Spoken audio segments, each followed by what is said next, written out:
Robert, it's so good to see you again. Good to see you, Georgia. It's been some time. Yeah, nice. Yes.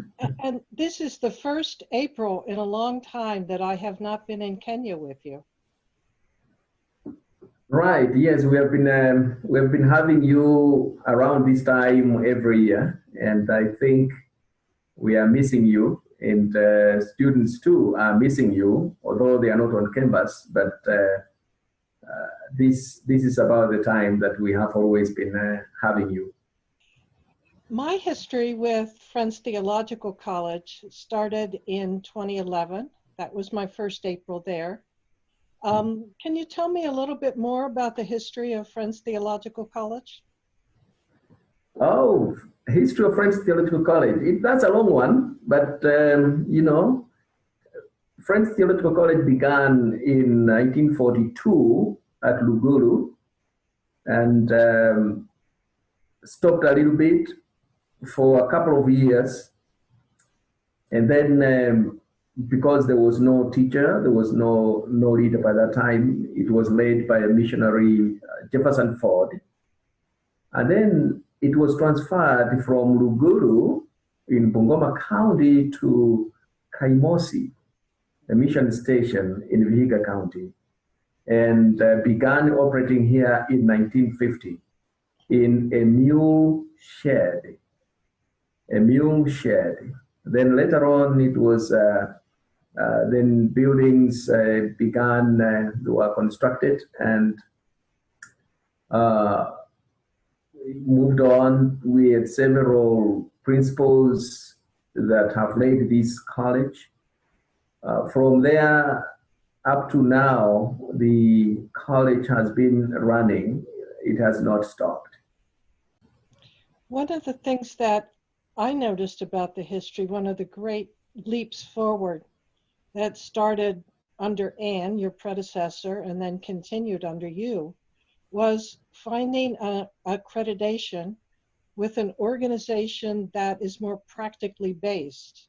When I began in 2014, there were 42 students on record, and with one satellite campus, which was Lugulu. We did, together with the faculty and staff, we pursued the accreditation, which was begun by Anne Riggs. We pursued it and obtained full accreditation with the Association for Christian Theological Education in Africa. We call it ACTEA, in 2017 August.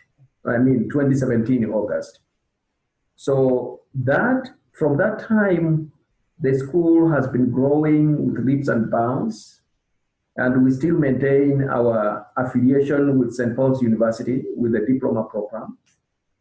So with that accreditation, we have leaped from 42 students in 2014 to 323 students on record, with 4 satellite centers, satellite campuses in addition to Kaimosi itself, so they are 5. And then we also have two cohorts, one in Samburu, where we train pastors on need-based. Right now, enrollment, there are 17 students there in Samburu. And we have 6 students running, learning at Jebusi, in the Jebusi year meeting.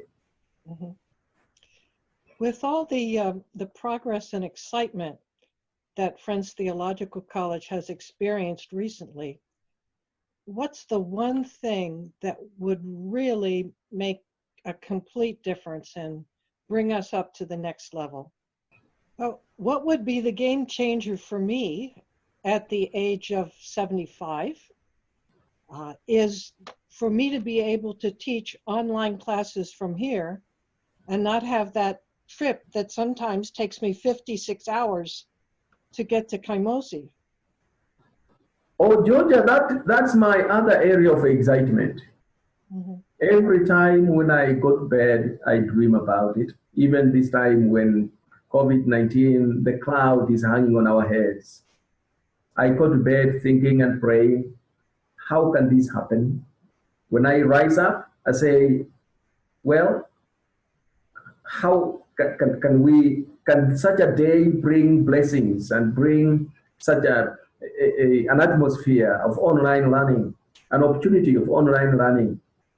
So what we are discussing, and in fact, today I've had a meeting with a friend who is a professor at Bethany Theological Seminary, Steve Schwartz. I can't pronounce his last name. He was giving us hints on online learning. So we are ready. Our faculty are ready. We are swinging right into it. But there is one impediment, which is we need a server. Once we have a server, we'll be ready to go even in the next week. And we were told this a server here in Kenya, it costs something between 300 to 500 Kenya, 300 to 500,000 Kenya shillings, which would be like between $3,000 to $5,000. Now, that one, if we find it, if we had a server right now, even our students who are online, who are away, they are going to be hooked on. And it will be the greatest excitement for me yet again. It would be great to have some stories of how the donations and the support that we in America have been able to send to FTC have changed the lives of some of your students. Now, Georgia, let me say this. You may travel. we appreciate the fact that you come over here every year, and the seed that you plant in our students, it goes a long way. You teaching one student here, one student goes away and ministers to a multitude of people, of friends in Kenya. And you are teaching 10, 12, 20 students in class. They are going away with a message, each one of them with with your message. And they are going to have hundreds and thousands of friends receiving that message, that help. We have friends who cannot travel across to come, and those who sacrifice and deny themselves to give us their support. Your little support that we receive here, however little it is, it's so big in our eyes, and we put it to use. When we educate one student here, that one student is going to provide ministry to the world, not only to Kenya, but to a majority of people whom you will not have reached if you travel yourself to come and meet them. So we really appreciate the support we receive from friends from overseas, especially friends from North America. We appreciate that because it's put to use, and it's what making FTC not only just to survive, but to thrive and to reach the unreached, and to turn valleys into productive grounds for human studies. So I'll appreciate that. I heard from Anne that at one time in the program, the head student was a woman from Samburu, which is a really big change for a culture that tends to be more patriarchal. So it was a change for her to have that affirmation and respect, and a change for others to see her get it. And then I remember your sister, okay, Leah, right? Yes, my sister Leah. Yes. She told you she didn't think she could. She's been a pastor, a good pastor. I liked her sermon, she told you she didn't think she could possibly learn anything more to better serve the people of God. But she came to FTC and found out that she could make her best efforts even better. Yes. Yes, Georgia, you know, it's interesting that you have those records and those testimonies. They are great. I hear all those testimonies when I travel, and they make me shed my tears, especially when I go to Samburu. You know, I said we are running a cohort in Samburu.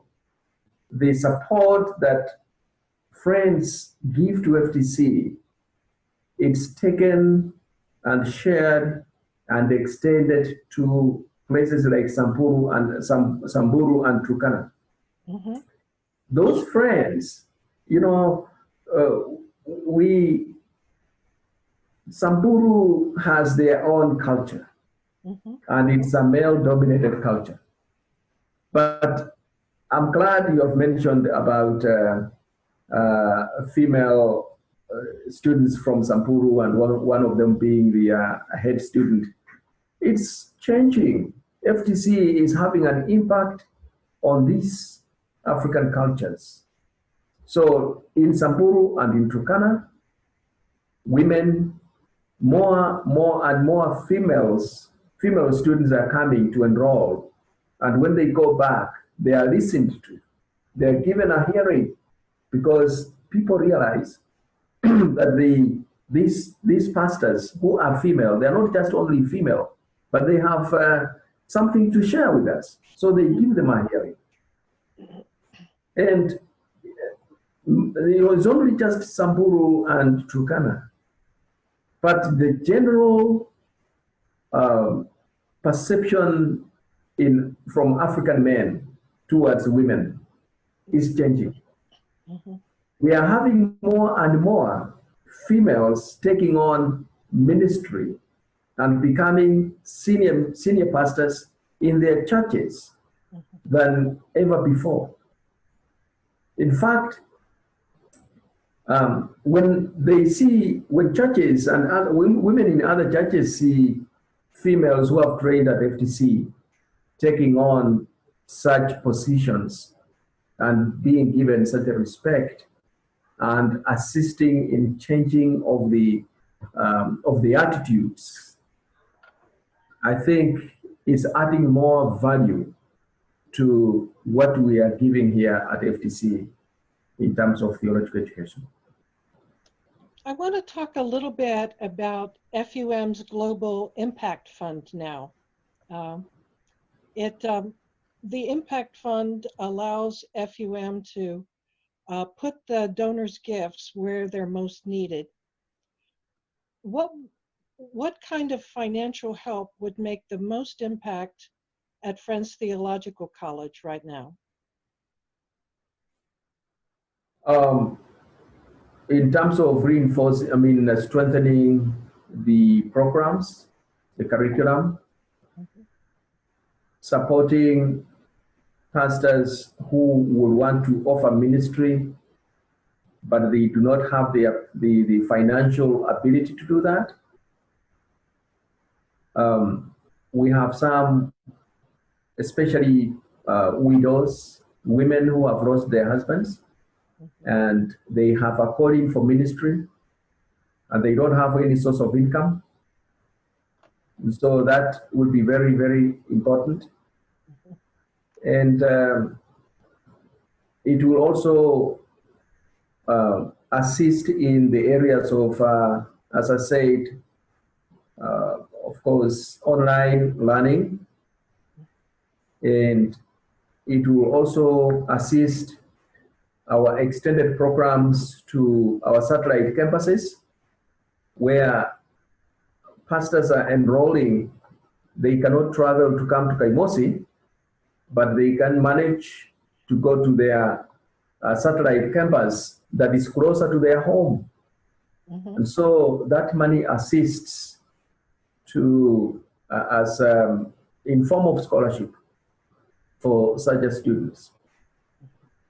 And we also are beginning a program on spiritual formation and leadership. Yes. We are not only teaching we're not only interested in teaching students who come here, train and go and offer ministry, but we are extending it to our churches to train our leaders, to provide assistance so that our leaders can get the skill of leadership in their churches, and also, first of all, to have a spiritual formation, a transformation in their lives. Before now, they can embark on providing proper leadership in their churches. So there are lots and lots of services that the money that we receive from Friends do here, or services that we offer to our friends in this country. So I wanted to make it clear to our friends here in the United States that when you're talking about leadership, you're talking about the leadership, the lay leadership as well in Kenya. Because up to now, we've just been talking about pastors, but Quakers really are very much a lay-led group. And yes, the leadership programs are also helping the lay people. That's right. That's right. Lay leadership here. In Kenya, we still have our churches, we're still embracing the priesthood of all believers. Mm-hmm. That you do not have to be trained in order to minister. But at the same time, we have realized that doing what you know and what you have confidence in is good and it's better. So lay leaders who have had the calling for ministry, we would like to provide a skill to them so that as they work with pastors who have trained, they too will feel that they have been trained and they have been given a skill in the area of their leadership. I know that a huge part of the income from Friends Theological College comes from tuition. And with the coronavirus now, you're not having any students on campus. So there's a big drop in income. Anything you want to tell us about that, how you're struggling with it? Oh, that's a huge setback for us, Georgia. Even now, as I speak, April is coming to an end. Mm-hmm. And I was talking to our accountant and asking him where we are so far. We really do not know how we are going to pay salaries to our staff and faculty. Mm-hmm. Because it's a huge section of the income for FTC from students, and now they are not here. Mm-hmm. We are going to have pay cut. Students, faculty and staff, they are going to take pay cut. Pay cuts. They are going to have their pay cut into maybe half or even a quarter. They will take home, which is really sad. And right now, I do not know. We have no way we can think about how we can supplement that and make our faculty and staff to be happy. At the same time, we do not want to lay off anyone. They have sacrificed so much for FTC, and we will. I just ask friends to pray for FTC and for the staff that have offered to work with little income, but yet they are still working. Mm-hmm. Just pray for them each day when you go to bed and when you rise up.